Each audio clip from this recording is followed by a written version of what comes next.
Hello and welcome to seminar number 7, Test Anxiety and How to Handle It.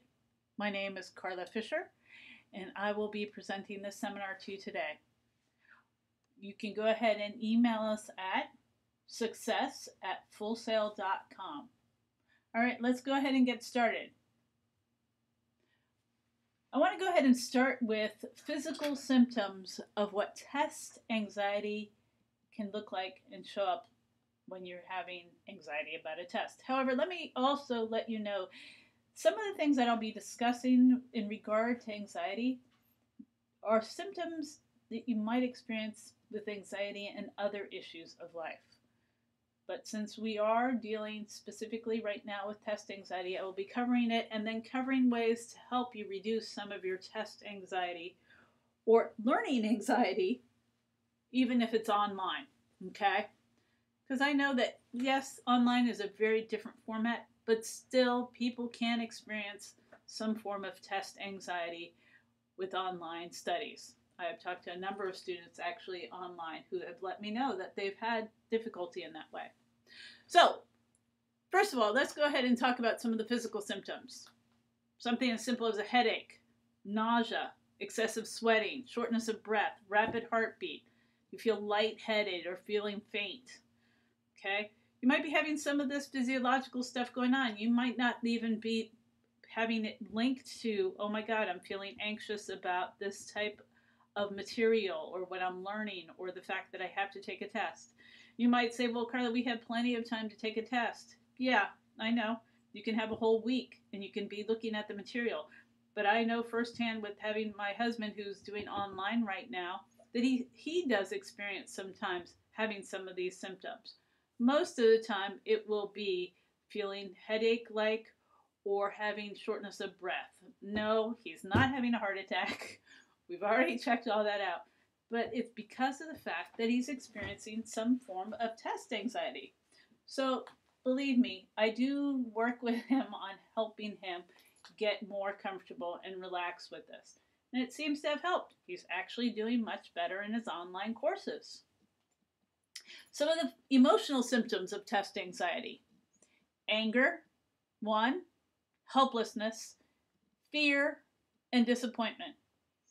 Who would you feel angry at? Well, of course, the teacher. They didn't teach you the right information. They didn't give you the information, or whatever it might be. However, there's another person that you might be angry at too: yourself. Maybe you just weren't as prepared as you could have been. Even though it was an open book, you were still not prepared enough. You didn't understand, you didn't ask relevant questions enough to get the material that you had to get for the test. Helplessness. I'm never going to get this information. I don't know why I keep trying. Fear. Oh no. If I don't do well in this, I'm going to look like a complete failure to my family and friends. Disappointment. Man, I know I could have done better. I just didn't give myself enough time to take the test. All of these can be emotional symptoms of test anxiety. Some of your behavioral or cognitive symptoms. Well, sometimes when you're feeling anxious about a test or anything, it's hard to have ability to concentrate. You might be trying to stay focused, but you might get distracted. No, that doesn't have to always correlate with being ADD or ADHD, but just simply sometimes having an anxiety.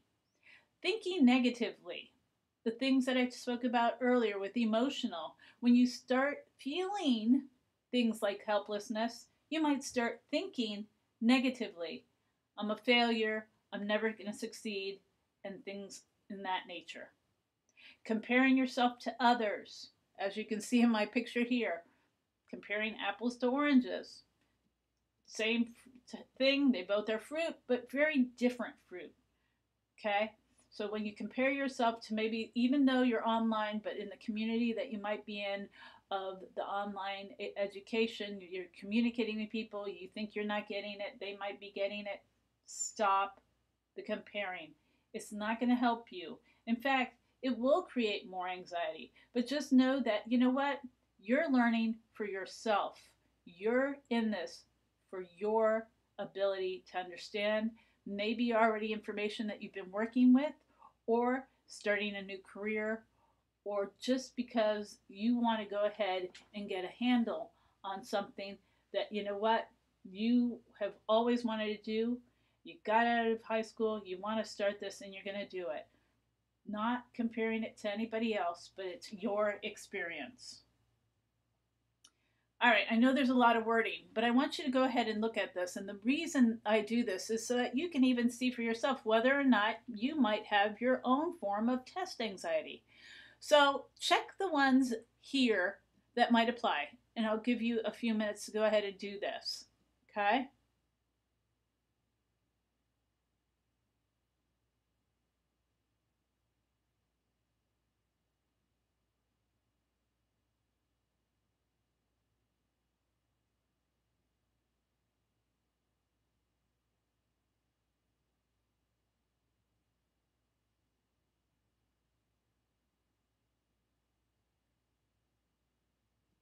Okay, so I misled you. I'm not going to give you lots of minutes, but you can always come back to this. And maybe some of you have already done it, you know, and you're seeing that, oh, wow, maybe I didn't think I had test anxiety, but I scored 12 or more, you know? Or, you know what, I didn't think so, and you know what, I was right. I had 0 to 3 that showed that I had test anxiety. Okay, but these are all really good ways to look at it. For instance, have a personal history of failure on tests. Consider yourself a sensitive person when it comes to other aspects of life. Sometimes develop hyperventilating, feeling faint or lightheaded. Fear having to maintain the burden of success.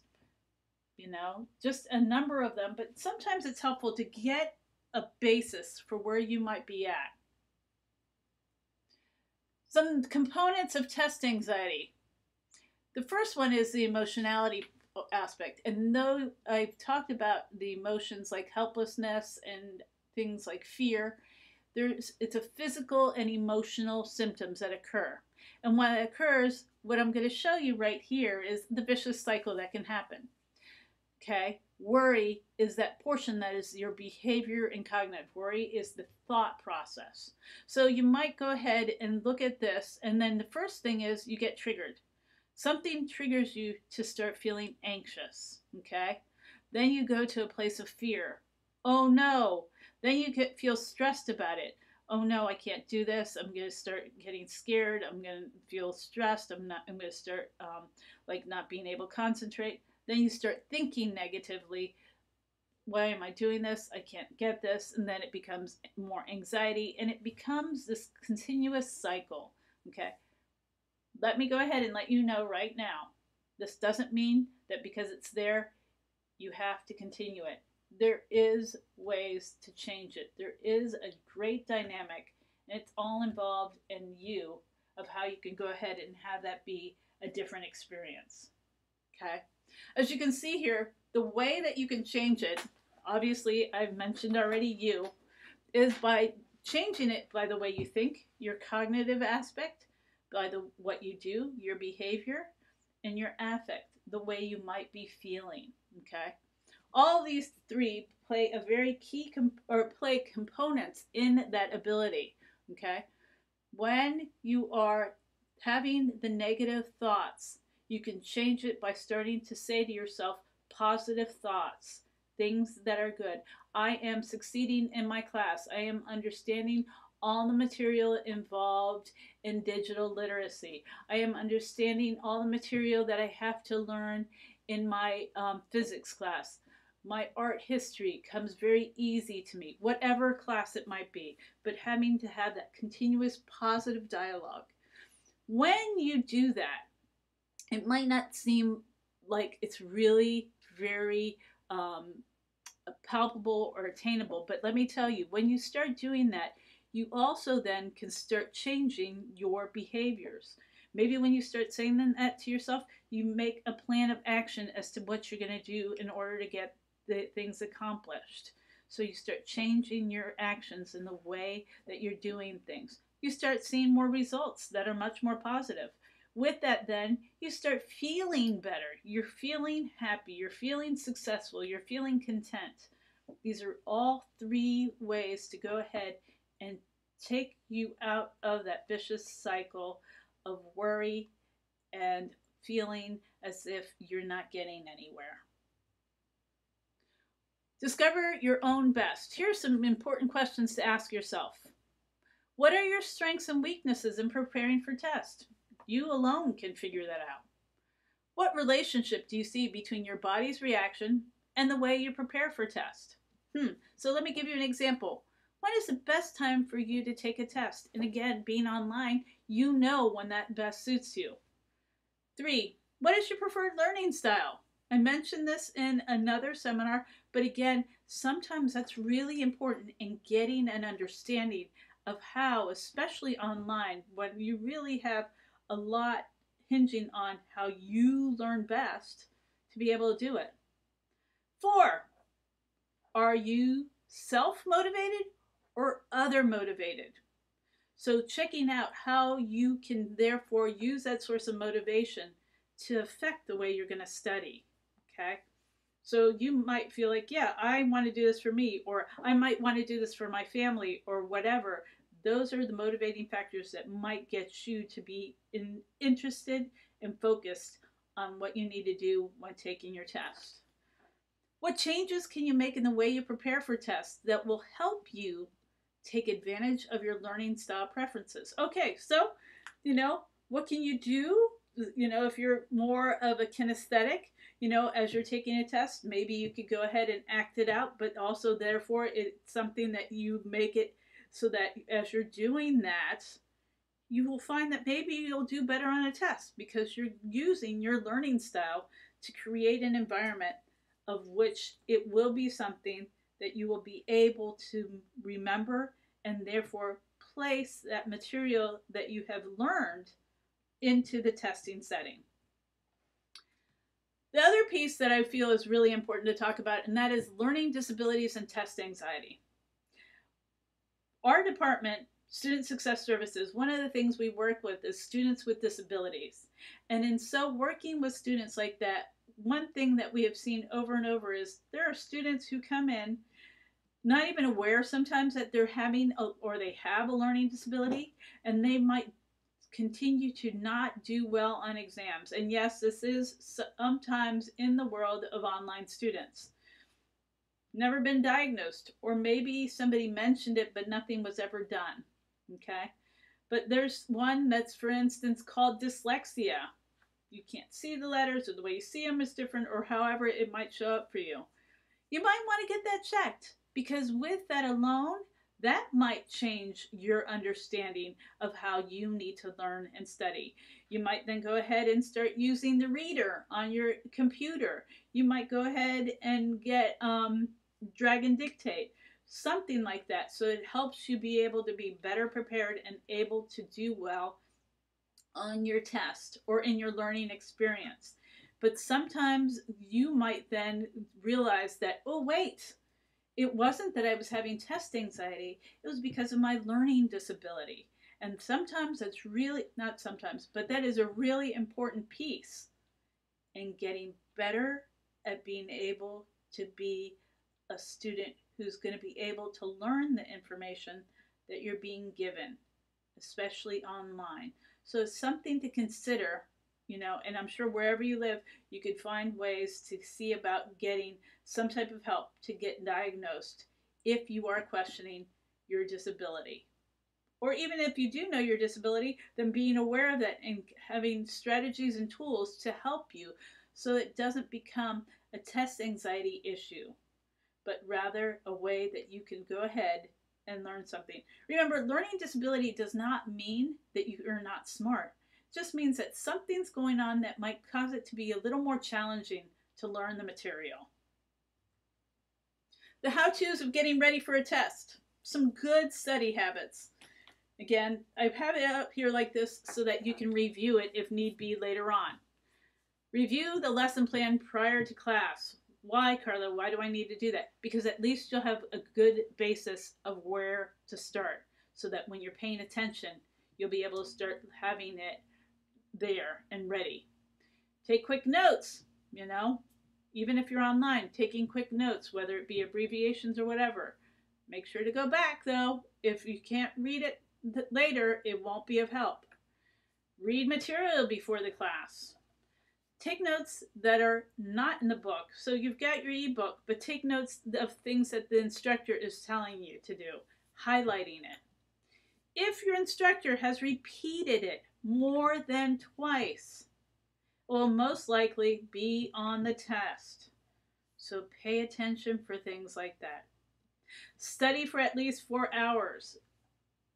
What? You've got to be kidding me, Carla. I'll be studying all the time. Yeah, I get it. But studying doesn't need to be where you're sitting there memorizing something rotely or whatever. It means being able to make it something that's active. So you can even make it fun if need be. But yes, you're in a very, very accelerated program, even if you're in extended.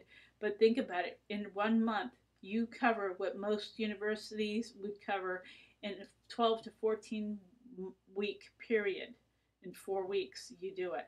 So therefore, you're going to have to crunch it up. And yes, sometimes it will be 4 hours, but sometimes it is just simply going over the material over and over, whether it be where you're doing it kinesthetically or you're singing it or something like that. Some other study habits. Remember, study comes before any social activity. Okay? Sometimes you're really wanting to go to a concert, but you've got a test. You've got to make it a priority. Which one do you need to do? Go ahead and plan out your day. This is where going ahead and doing good time management will really come in handy. Plan your breaks. Okay, so you have a soccer game that your kids are involved with Saturday mornings. All right, study in the afternoon. Get them a pizza, have them chill out, do homework if they have to, or whatever it might be. But providing that you know that you'll have a time block where you'll be able to study. This might seem not so important, but it is. Save everything that you're working on, even if it almost seems obsessive in some way. But you never know when that power outage might go and, oh no, I didn't save. Make sure to save the things you're studying. Avoid plagiarism. How is that helpful? Well, because again, when you're taking a test and you might have to go ahead and let's say write something, make sure that you are not going ahead and taking somebody else's information and verbatimly placing it in that essay. Go ahead and sort of transform it into your own words. Okay? Use your resources. Why I say this is online. You might not think you have lots of resources, but you do. And one of the biggest resources will be your course director. Constantly go ahead and check. Look at your books. Plenty of information online to look at. Plenty of ways to go ahead and connect. Maybe you're already in the industry. Find out different resources that way. But these are ways that will help you be able to be more prepared for your test. Some tips for general success as a student, especially in Full Sail. Set a schedule. Remember I said time management. So you know that you have to study, but let's see, you have to get your kids ready for school. Well, make sure that you wake up extra early so that you can go ahead and study before your kids wake up. When your kids go to bed, when you're commuting to work, some of you might be able to go on a metro. Not necessarily the case here in Florida, but those of you in other states and cities, you know, for instance, in New York, use that time to go ahead and study. Okay? Your lunch break while you're at work. Everybody knows you take that hour to go ahead and study. Be in contact with your instructor. Again, I said it before, I will say it again. Use your resources. They're really vital. I hear sometimes students, even online students, telling me, yeah, I don't want to go to my course director. No, they want you to come to them. Please find them. Put all of the important dates for your school in your main planner, even if that's your family calendar, but that way everybody will know so that they're following along, and that makes it very much a part of their lives. And they can say, oh, that's right, mom, dad, uncle, aunt, whoever it might be, has a big test coming up that's due on Sunday. Okay, we'll give them time to be able to do that. Let's say if they are trying to complete it Sunday afternoon, which is what my husband, by the way, was doing this afternoon with one of his tests. Remember, this is your second job. You all probably have other jobs besides being a student. Then just know that this is an important job that you have to do. Find ways to rest. Don't be like this young man here who's so exhausted. He's just on his desk and sleeping. Find ways to go ahead and rest so that you can be effective and able to take your test. Things to stay away from. There's different distractions. TV, computer games, non-soothing music, annoying people. Yeah. Don't be trying to study when you're in the lunchroom and that person that always annoys you goes in there and starts talking. Wrong thing to do. Soothing music, everybody's got their own form of music that's soothing. You might not want to be listening to one of those when you're trying to study. Music really can change the way you might be able to experience something or retain information. Now, when I say computer games, I had a student once bring up to me that, hey, wait a minute, but my degree program is at, say, in something that has to do with computers.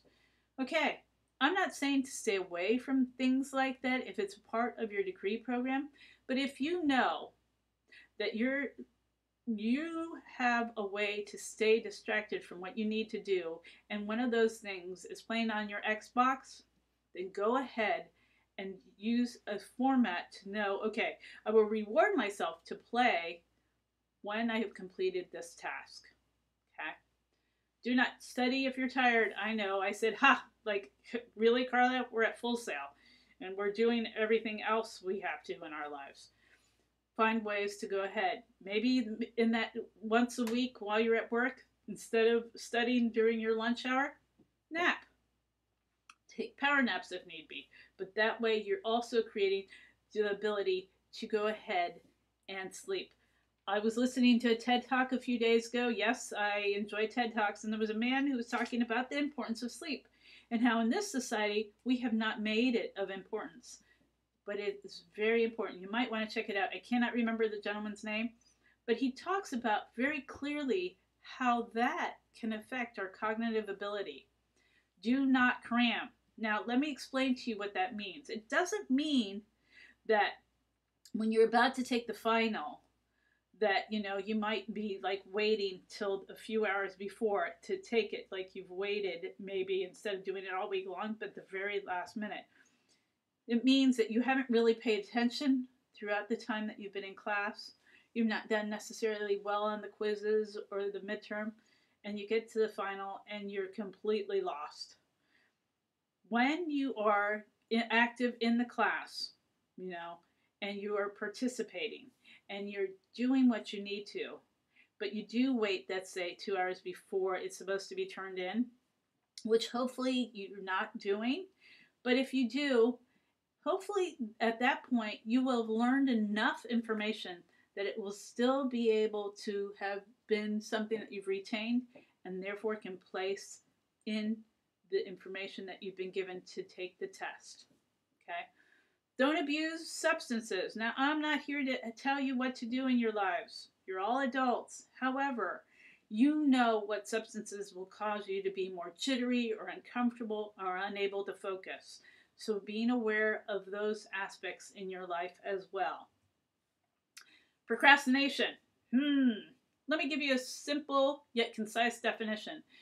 Intentionally delaying or deferring work that must be completed. Anybody do that out there? Maybe one or two of you. All right, well that's good that you are willing to admit it. 1, focus. Do one task at a time. I think because in the society or societies that we're in, we feel like we have to be multitaskers. Take one task at a time so you're not overwhelming yourself and therefore feeling like you can't do it. Clear your desktop. Really simple. Stay on one thing. So instead of looking at your Facebook while you're doing something, take Facebook off. Be only aware of your studies. Take mini breaks, okay? So You've done 15 minutes of studying, but you know what? Maybe you feel hungry. Go ahead and take care of that. That's a good way to take a break, okay? Or at that point that you've taken a break and you've completed whatever you needed to, then check your Facebook. Be positive and enthusiastic. You know what? This is for you. This is your career. This is something that you want to do. Be excited about it. Then reward yourself. So you've gotten some of the materials, so you've learned something. You know what? Go ahead, reward yourself. Again, if you want to get on Facebook, or get yourself, an ice cream, or go ahead and go outside for a few minutes and play football with your kids. Do something that you feel like you've rewarded yourself for a good job. You don't need to be perfect. One of the things I've noticed over and over again with people who procrastinate is they're perfectionists. If it's not perfect, I'm not going to turn it in. Stop. Go ahead and do it. It's okay if it's not always, quote, perfect. Do your best. Because if you keep waiting for it to be perfect, you might not turn it in, especially when you're supposed to turn it in at a certain point or time. So don't have that be your focal point. Break down the tasks, going back to number one, which is one task at a time. Sometimes, again, instead of having all these things at the same time, write it down if you need to. Okay, I'll do this first, this first, this first. And that way also, it creates a way for you to be able to understand the material in a very clear and concise way. RSVP. I'm sure we've all received invitations that say RSVP. In French, those of you who know French, it's Répondez-vous s'il vous plaît. But the way that I want to have it be associated here, that I found to be a very cool way of getting it, is RSVPing to yourself when it comes to test taking. Recognize that your nerves are getting the upper hand. So when you start feeling anxious, be aware of it. Then go ahead and take control of it. Don't let it take control of you. Then see yourself doing well. See yourself being able in front of your computer, looking at the information, knowing it, feeling good about it. Remember, going back to things that I talked about with behavior and emotions and all that, being able to see yourself being successful. Then when you're in the test, again, it might probably be multiple choice. If need be, put on the side a piece of paper and put down the answers, any information that might be helpful to get you to thinking. That's something that you can do as well. When you're in the test, some of the important things you will want to be aware of is be prepared. Yes, that means you will have had to look at the material beforehand. Have maybe asked questions. Talk to other peers that are taking the same course as you. Now, find a comfortable and well-lit place to sit. Why that is, yes, you're at home or wherever it might feel comfortable, but if you're in your comfy, cozy chair where you usually watch TV and the kids are running around, it might not be comfortable necessarily for test taking. Find a place that will be, and that you have enough light so you can see what you're doing. Sit with good posture. Have you ever noticed that when you're sitting sort of scrunched up, that you might start feeling sleepy? Physiologically, it's because your lungs aren't getting sufficient air. You're contracting. So go ahead and be aware to sit up straight. Take a deep breath. When you do breathe sufficiently, guess what? Your brain tends to work better, stronger. Almost sounds like one of those ads for the bionic woman or man. I know, dating myself there. Read directions carefully. Read. I had one instructor once tell me that he had told the students to go ahead and take a test. This was on campus. Gave them a test. One of the students read the directions, just signed her name, left the class. Noticed that other students were still in class. Lo and behold, the directions said, if you go ahead and you continue filling out the answers to these questions, you will fail. If you turn it in, you will pass. She followed directions. Not that any of your instructors will do that, but it's vital that you follow instructions. overview the exam. You can look at it before you take it. Just look through it, get an understanding of what it is. Maybe answer the easy questions first, or answer the hard ones. However it might be, that'll help you be more confident. Use your resources. Have I said that before? Yes. It's really important, especially when you're dealing with online studies. Okay? Real quick things, and again, something you can go back to, but go back to questions that you might have a doubt. Sometimes after you've done a question and then you continue, you might remember actually what the real answer is for that question, or the answer that suits it best. Essay questions. All of you have probably gotten an understanding of how to do essays, but read what they're asking for when doing it. Make an outline so that you can have the points go sequentially. Sometimes if you need to, I hate to say this, but it is sometimes what you have to do, just at least get an answer down. Guess if you need to. You have a test. You've already looked it over. But you know what? You're not sure on some concepts. You want to get clarification. You don't want the answers, but you want to make sure that you're reading the question properly. Ask your instructor. That's what they're there for. Some things with, let's say, taking multiple choice or true false. When you're taking a true false, remember, the best way to answer a false statement is when it contains absolute words. Okay? Always, never, none, or all. Or when any part of the statement is false. Pay attention for those things. The fill in the blanks. Look in your notes, look in your book. Now, they might have it worded differently, okay? But they're not necessarily trying to trick you. They just want you to have paid attention for what the material was that they were teaching. Multiple choice. If you have something that says all of the above or none of the above, those will frequently be the correct answers. Now, if you have a really very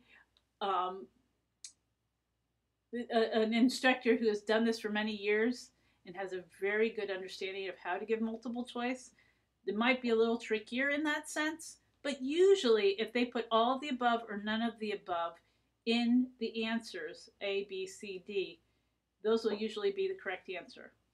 Distractor words when it comes to multiple choice. If you see all, always, or never, those are distractors. It distracts you, so those are the ways that you will then know that that is not the correct answer.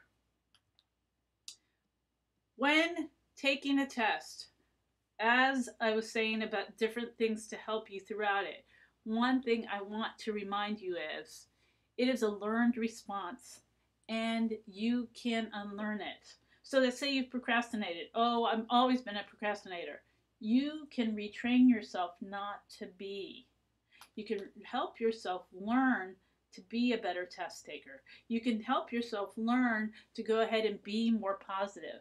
You can break a habit that has not been helpful or healthy for you.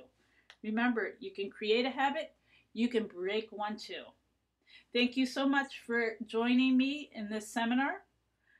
This is seminar number 7, Test Anxiety and How to Handle It. Thanks. Here's my information if you need to get a hold of me, and have a great rest of your day.